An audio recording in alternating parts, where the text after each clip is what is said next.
किसी भी प्रॉपर्टी को आप खरीद रहे हैं या बेचना चाहते हैं तो आपको क्या ऐसी सावधानियां रखनी चाहिए, किन परिस्थितियों का ध्यान रखना चाहिए कि आपको आगे जाकर किसी भी तरह की कानूनी अड़चन ना आए या किसी भी तरह से किसी भी बात का पछतावा ना हो। इस वीडियो में 12 पॉइंट पे डिस्कस करूंगा। 12 पॉइंट पे आपको बताऊंगा कि आपको प्रॉपर्टी बेचते या खरीदते समय किन किन सावधानियों का ध्यान रखना चाहिए। अगर आपने इस वीडियो को पूरा देखा तो एक एक बात अगर आपके समझ में आ गई तो किसी भी प्रॉपर्टी को आप बहुत अच्छे तरीके से बेच पाएंगे या खरीद पाएंगे। कुछ सालों से अगर हम देखें तो रियल एस्टेट सेक्टर काफ़ी बूम पे रहा है, काफ़ी ग्रो उसमें हुई है और इस कंडीशन की वजह से हर प्रॉपर्टी के रेट हर एरिया में 7वें आसमान पर पहुंच चुके हैं। इसके बावजूद प्रॉपर्टी की खरीद और बेचान बहुत बड़े स्तर पर होता आ रहा है। तो अगर आप भी कोई अपनी प्रॉपर्टी खरीदना चाहते हैं या बेचना चाहते हैं या किसी भी पुराने मकान को बेचकर नए घर में शिफ्ट होना चाहते हैं, उसको सेल्फ डेकोरेट करके उसमें अच्छे तरीके से रहना चाहते हैं, तो इन 12 बातों को आपको ध्यान में रखना होगा। इन 12 बातों को अगर अपने दिमाग में आपने बैठाया तो आपको किसी भी तरह का किसी भी प्रॉपर्टी को खरीदने और बेचने को लेकर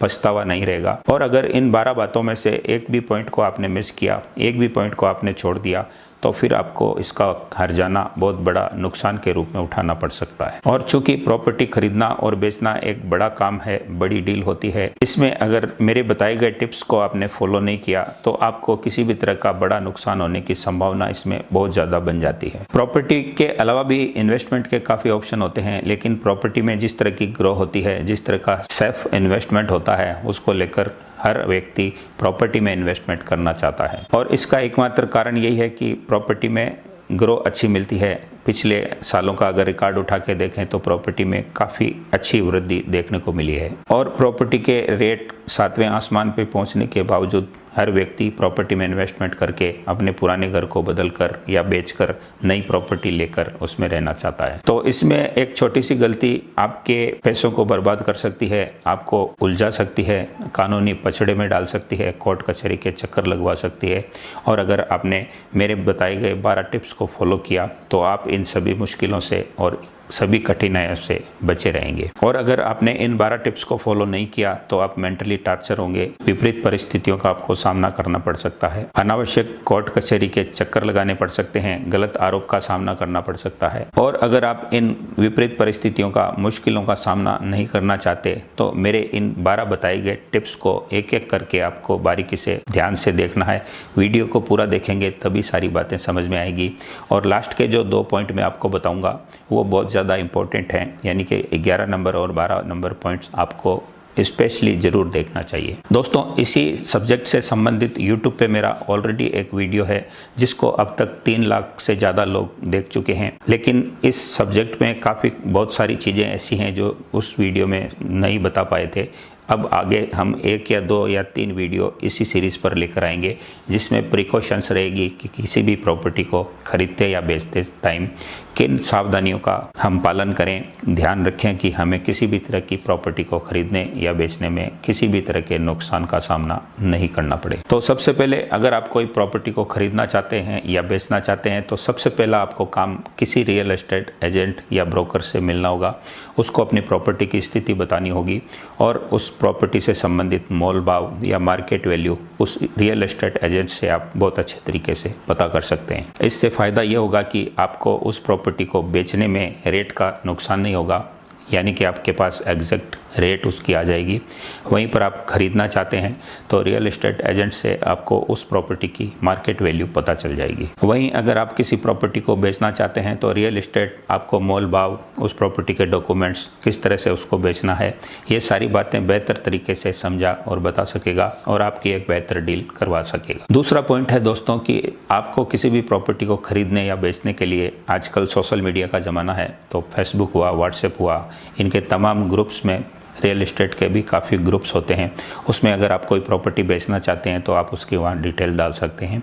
या कोई प्रॉपर्टी खरीदना चाहते हैं तो ऐसे तमाम ग्रुप्स में आपकी चॉइस की प्रॉपर्टी आपको ढूंढने से मिल जाएगी। वहाँ से आप उस प्रॉपर्टी की डिटेल्स पता कर सकते हैं। इसके बाद तीसरा पॉइंट है कि आप किसी भी प्रॉपर्टी को, मान लीजिए आपको पसंद आ गई और आप उसको खरीदना चाहते हैं, तो आपको उसके सेलर का पता लगाना होगा कि उस सेलर के पास उस प्रॉपर्टी का मालिकाना हक कितने टाइम से है, और इसके लिए आप सब रजिस्ट्रार ऑफिस में जाकर उस प्रॉपर्टी के मालिकाना हक और राइट्स की डिटेल्स पता कर सकते हैं और एक्चुअल ओनर से उस प्रॉपर्टी की डील कर सकते हैं। इस काम को करने से आपके साथ किसी भी तरह का धोखा नहीं होगा, यानी कि गलत आदमी से आप कोई भी डील करने से बच जाएंगे। इसके बाद अगर चौथा पॉइंट की बात करें तो वो ये है कि आपने किसी भी प्रॉपर्टी को पसंद कर लिया, आप उसको खरीदना चाहते हैं, लेकिन आपको उस प्रॉपर्टी से संबंधित किसी भी विवाद का डर है, तो उस संपत्ति से संबंधित एक प्रेस विज्ञप्ति आप अपने लोकल अखबार में अपने पैसों से छपवा सकते हैं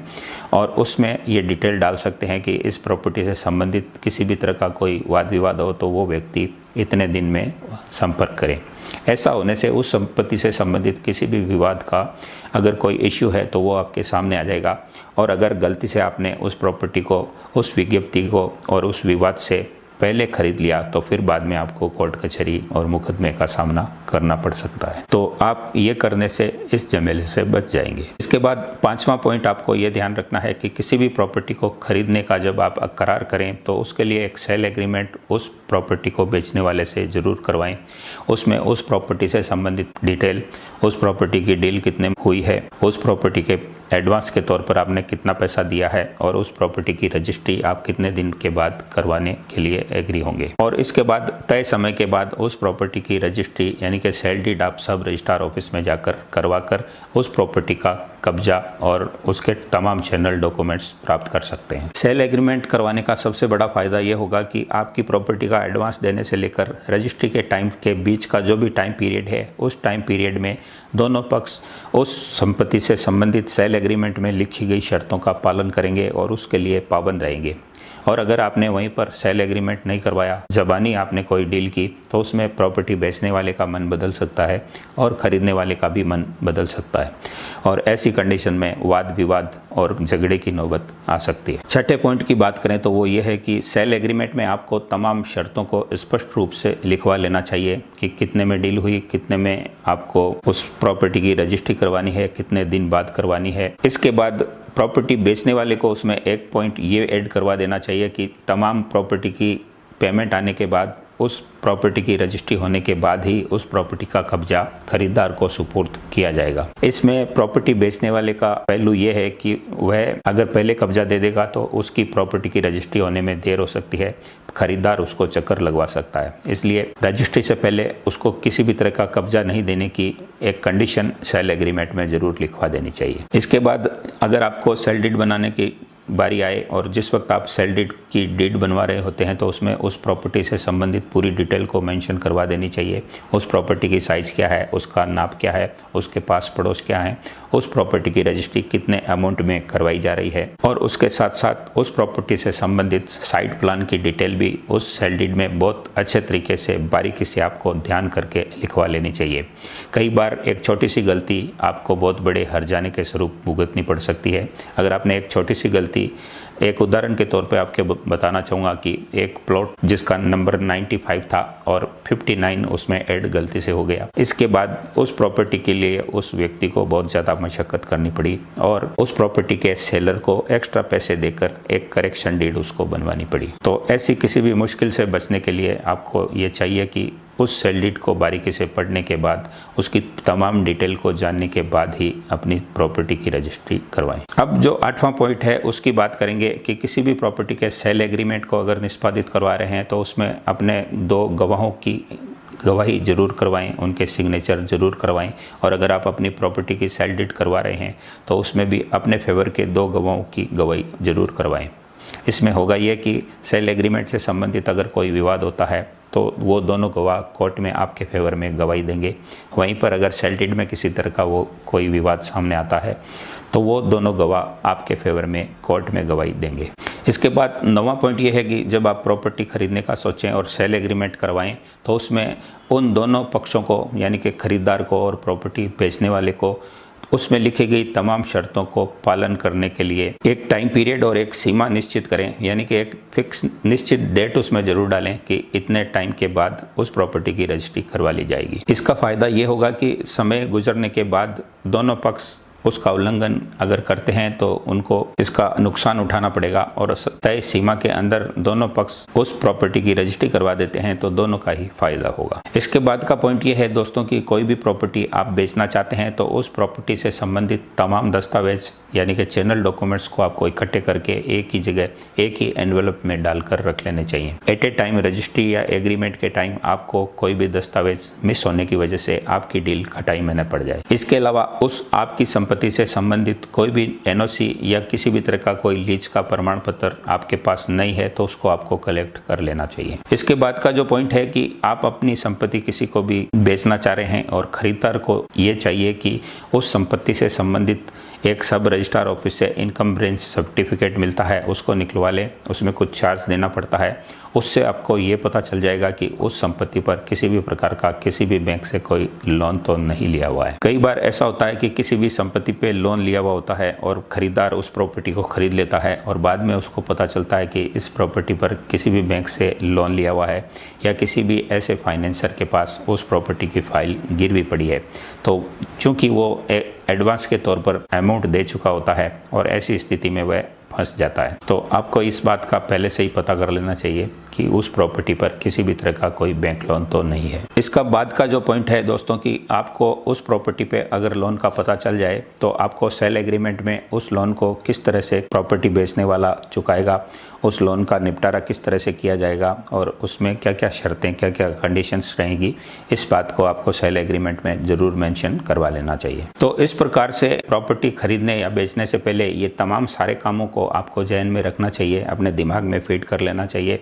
और अगर आप ऐसा करते हैं तो किसी भी प्रॉपर्टी को खरीदने के पक्ष से और बेचने के पक्ष से दोनों से आपको फ़ायदा होगा और आप किसी भी झंझट से, किसी भी मुकदमे से, किसी भी कोर्ट कचहरी के चक्कर काटने से बचे रहेंगे। और किसी भी प्रॉपर्टी की डील करते समय आपको लीगल कानूनी तरीकों को ध्यान में रखना है और हर तरह से कानूनी तरीके का पालन करते हुए ही अपनी प्रॉपर्टी को बेचना है या खरीदना है। तो इस प्रकार से ये तमाम सावधानियां रखकर आप किसी भी प्रॉपर्टी को अगर बेचना चाहते हैं तो बहुत अच्छे तरीके से बेचकर अपना पैसा प्राप्त कर पाएंगे। और अगर आप प्रॉपर्टी खरीदना चाहते हैं तो आपके साथ धोखा नहीं होगा, तय समय पर आप अपनी प्रॉपर्टी की रजिस्ट्री करवा लेंगे और इस प्रकार उस संपत्ति के आप मालिक बन जाएंगे। इन तमाम सावधानियों को आपको ध्यान में रखना बहुत ज़्यादा ज़रूरी है। तो दोस्तों उम्मीद करता हूँ ये वीडियो आपको अच्छी लगी होगी, पसंद आई होगी। वीडियो पसंद आई है तो अब इसको एक लाइक ज़रूर करें, हमारे चैनल को सब्सक्राइब करके बेल आइकन बटन ज़रूर दबाएं। हम आपसे मिलेंगे नए वीडियो, नए टॉपिक, नए कंटेंट के साथ। तब तक के लिए नमस्कार, जय हिंद, जय भारत।